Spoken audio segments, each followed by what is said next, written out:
பாத்தீங்களா? யாருன்னு தெரியுதா? பாருங்களா? போலீஸ் சாமியார். போலீஸ் சாமியார் இல்ல, போலீஸாக ஆசைப்பட்ட போலீஸ் சாமியார். இவங்க யாருன்னா மந்திரவாதி. சாமியார் மாதிரியே இருப்பாங்க. கழுத்துல எவ்வளவு மாலை பாத்தீங்களா? இவர் யாரு? சாதாரண சாமியார் இல்லைங்க, மந்திரவாதி. சரியா? சரி, நல்லா கேளுங்க. போலீஸ் சாமியார் போலீஸ் மாதிரி வாங்க ஆசைப்பட்டு என்ன பண்றாரு? அதாவது சாமியார் மாதிரியே, தன்னை பெரிய ஆள் மாதிரியே நடிக்கிறவர் தான் இந்த யாரு? இந்த போலீஸ் சாமியார். ஓகேங்களா? புரிஞ்சிச்சா? ம் இவர் பார்த்தீங்க அப்படின்னா போலீஸில் சேர சொல்லி மிரட்டுற சாமியார். எப்படி இவங்க எப்படி இருப்பாங்க தெரியுமா? ஏய், எனக்கு எஸ்பியே தெரியும், என் தம்பி மாதிரி எஸ்ஐ. சரியா? ஊர் பிரச்சனை, கடன் பிரச்சனை, குடும்ப சண்டை எல்லாத்தையும் நான் பார்த்துக்கிறேன் அப்படின்னு சொல்லி காசு வாங்குவாங்க. காக்கி சட்டை இல்லாமலேயே போலீஸ் மாதிரி பவர் காட்டுவாங்க இவங்க. யாரு? போலீஸ் சாமியார். நல்லா கேளுங்க. இவங்களால போலீஸ் ஆக முடியல, அதனால என்ன பண்ணுறாங்க? போலீஸ் சாமியார் ஆயிட்டாங்க. சரியா? டேய், கேஸ் போடலாம் வேணாண்டா. இது அவங்க பேசுகிற டைலாகு. 2000 இல்லை 5000 ரூபா கொடு, எல்லாத்தையும் நான் பேசி முடிச்சு தீர்த்துறேன். உன்னோட பிரச்சனை எல்லாத்தையும் நான் தீர்த்து வைக்கிறேன். அண்ணன் இருக்கேன்டா, நான் இருக்கேன் அப்படிமா. இதுதான் போலீஸ் சாமியார். சரியா? ரெண்டாவது பாருங்க, இவன் தான் ரொம்ப டேஞ்சரானவங்க. இவன் தான் மந்திரவாதி, மேஜிக் மேன். சாமி மாதிரியே இருப்பான். அவன் கழுத்துல எவ்வளோ மாலை பாருங்க. சாமி மாதிரியே சூழல் இருக்கும். இவன் சிவனா? நல்லா கேட்டுக்கோங்க. தன்னையே சாமின்னு சொல்லி ஓடுற மனுஷங்க மந்திரவாதிங்க. கோயில் வாசல்ல இன்னைக்கு நிறைய பேர் யாரு? மந்திரவாதிகளை தான் பார்க்குறவன். கட்டு கட்டுறவன், தோஷம் இருக்குன்னு சொல்லி, பரிகாரம் இருக்குன்னு சொல்லி ஏமாத்துறவன். இவன் எல்லாம் யாரு? மந்திரவாதி. எனக்கு கூட விவரம் தெரியலங்க, அதுக்காக தான், அலர்ட்டுக்காக தான் உங்களுக்கு இந்த வீடியோவே போடுறேன். மந்திரவாதி பாருங்க, இவன் என்ன பண்ணுவான்? மேஜிக் பண்ணுவான், மந்திரம் பண்ணுவான். இமேஜை வச்சே நம்ம மனசை ஆசிலேஷன் பண்ணி பண்ணுறது தான் இவனோட வேலை, இந்த மந்திரவாதியோட மெயின் வேலை. சரியா? இவன் என்ன பண்ணுவான்? மந்திரம் பண்ணுவான், ஜோசியம், அப்புறம் பார்த்தீங்கன்னா பரிகாரம். ஓகேவா? அதுக்கு அடுத்து பார்த்தீங்கன்னா ஏவல் பில்லி சூனியம். இது எல்லாமே பார்க்குறவன் யாரு? இந்த மந்திரவாதி. ஒரு முறை எங்கள் வீட்டுக்கு வந்தாங்க இந்த மந்திரவாதி.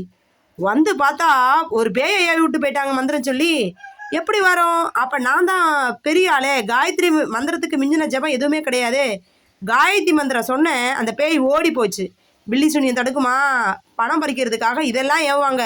உலகத்தில் திண்டுக்கல் மாவட்டத்தில் பாருங்க, நிறைய பேர் பேய் பிடிச்சி ஆடுவாங்க. ஏன் அப்படின்னா இவங்க குடும்ப தொழிலாகவே வச்சுருக்குறாங்க. இந்த மாதிரி பேயை உரட்டுறதுக்காக, பேய் இருக்குன்னு உலகத்தில் ஒரு மூட நம்பிக்கையை கொடுத்து மக்களை ஏமாத்துறதுக்காக பணம் சம்பாத்தியம் பண்ணுறதுக்குன்னே இந்த தொழில் செய்கிறாங்க. சரி, நல்லா கவனிங்க. மந்திரம், ஜோசியம், பரிகாரம், ஏவல், பில்லி, சூனியம் பார்க்கறது தான் யாரு? இந்த மந்திரவாதி.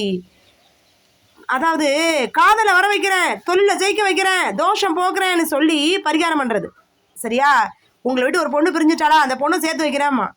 தொழில உனக்கு போட்டியாக இருக்கானா, அவனா காலி பண்ண இன்னும் நம்பர் 1 மாத்திரேம்மா. அவன் யாருன்னு தெரிஞ்சுக்கோங்க. அவன் சாமியார் கிடையாது, அவன் மந்திரவாதி.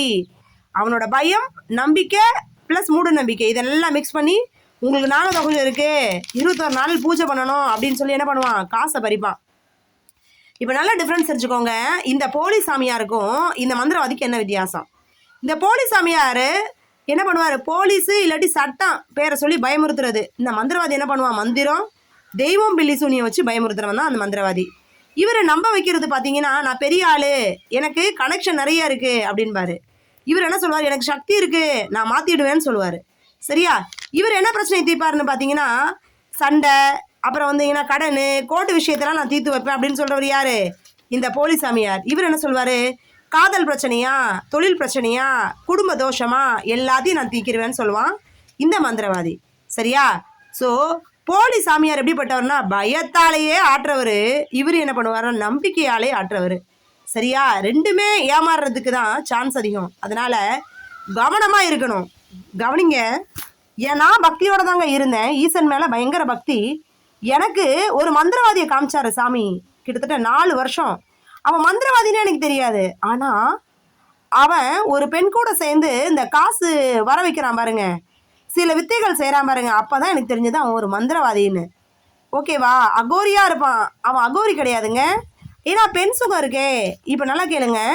பெண் சுகத்துக்கு அலையிறவன், இன்ப போகத்துக்கு அலையிறவன், ஏசி காற்றுல உட்காரணும்னு நினைக்கிறவன், சாமியார் மாதிரியே கோயிலில் நடக்கிறவன், இவனெல்லாம் பார்த்து ஏமாந்துடாதீங்க. இன்னைக்கு யூடியூப் சேனலில் நிறைய பேர் போலியான சாமியார்களும் இருக்கிறாங்க.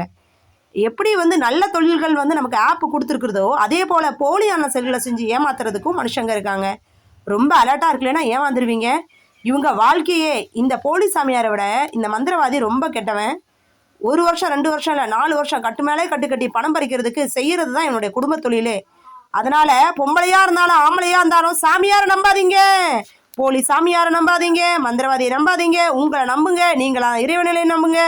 ஜெயிச்சு காட்டுங்க, உங்கள் பிரச்சனையை நீங்களே தோற்கடிங்க. மந்திரம் சொல்லுங்க, உங்கள் இறையுணர்வை உங்களுக்குள்ளே கொண்டு வாங்க, நீங்கள் ஜெயிச்சு காமிச்சுப்பீங்க. சரியா?